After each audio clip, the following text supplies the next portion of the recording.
अब हम अगला उदाहरण देखते हैं। अगला उदाहरण हमें दिया गया है कि यहाँ पर तीन अलग अलग अवयव दिए गए और तीनों गुणा में है।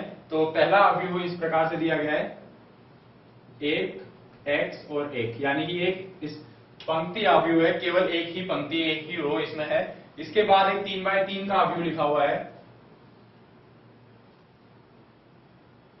1 3 2 2 5 1 और 15 3 2।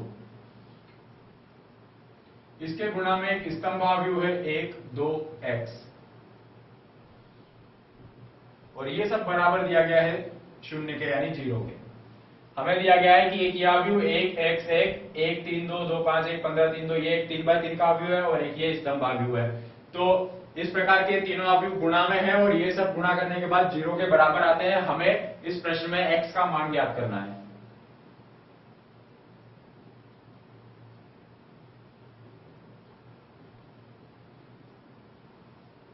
अब इसमें x का मान ज्ञात करने के लिए हम क्या करते हैं, इस गुणा को सॉल्व करते हैं, यानी कि जो अवयव हमें गुणा में दिए गए हैं सबसे पहले इनको करते हैं। तो इन दोनों को छोड़कर सबसे पहले इनको गुणा कर लेते हैं,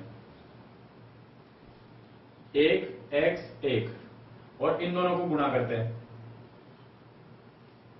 इन दोनों को ही क्यों गुणा कर सकते हैं, इनको क्यों नहीं कर सकते, क्योंकि हमें ये देखना है कि पहले में जितने स्तंभ हैं 1 2 3, दूसरे में उतनी पंक्तियां होनी चाहिए 1 2 3। तो इसमें भी हो सकता है, इसमें भी हो सकता है। हम पहले इन दोनों को कर लेते हैं, इसमें स्तंभ इसमें पंक्तियां बराबर हैं, गुणा हो सकता है। तो अब हम लेते हैं पहली पंक्ति पहला स्तंभ, तो इस पहली पंक्ति और पहले स्तंभ को लेंगे। तो 1 गुणा 1 यह आ जाएगा 1, प्लस 3 दूनी 6 प्लस 2x।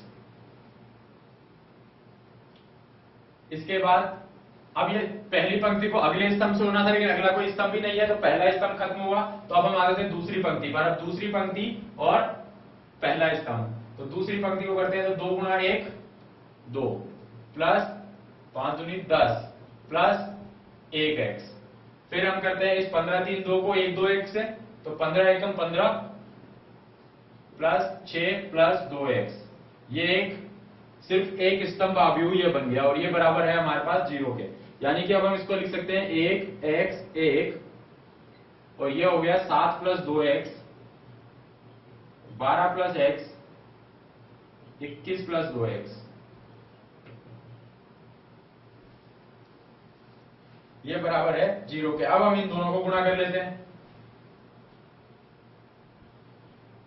इन दोनों को गुणा करने पर क्या मिलेगा, हमें पता है पहली पंक्ति पहला स्तंभ, यहां पर एक ही पंक्ति है एक ही स्तंभ है, तो एक ही बार एक ही अवयव आना है। तो एक छोटे सा यहां पर एक मैट्रिक्स बनेगी।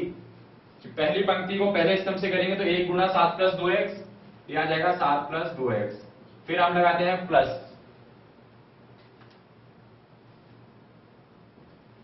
यहां क्या हुआ कि इस एक को हमने किया सबसे पहले 7 प्लस 2x से, तो 7 प्लस 2x आया।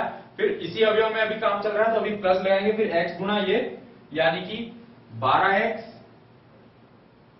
Plus x square. फिर अगला अवयव आएगा प्लस में, यानी कि ये 1 गुणा 21 प्लस 2x, तो ये आ जाएगा 21 प्लस 2x, और ये बराबर है 0 के।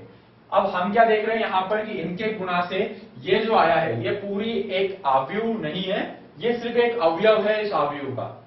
इस पे देख सकते हैं केवल एक ही पंक्ति एक ही स्तंभ है 1 by 1, यानी कि कुछ इस तरीके का ये अवयव है। इसमें हम लिख दें ये एक, जिस तरीके से इस अवयव में केवल एक लिखा हुआ है एक जगह पर, सिर्फ एक पंक्ति है एक स्तंभ है।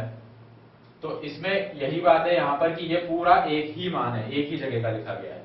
तो अगर हम इस तरीके से कर सकते हैं तो हम इस शून्य को भी इसी तरीके से एक शून्य अवयव लिख सकते हैं। इसका मतलब है कि ये अवयव, ये जो अवयव है ये अवयव के बराबर है, तो इनके संगत अवयव यानी कि ये पूरा अवयव और इस 0 के बराबर होगा। यहां हमने क्या लिया कि जब ये एक अवयव है इस 0 को 0 अवयव लिख दें, कोई फर्क नहीं पड़ेगा।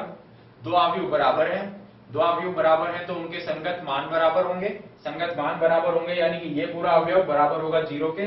यानी हम लिख सकते हैं कि ये 7 प्लस 2x प्लस 12x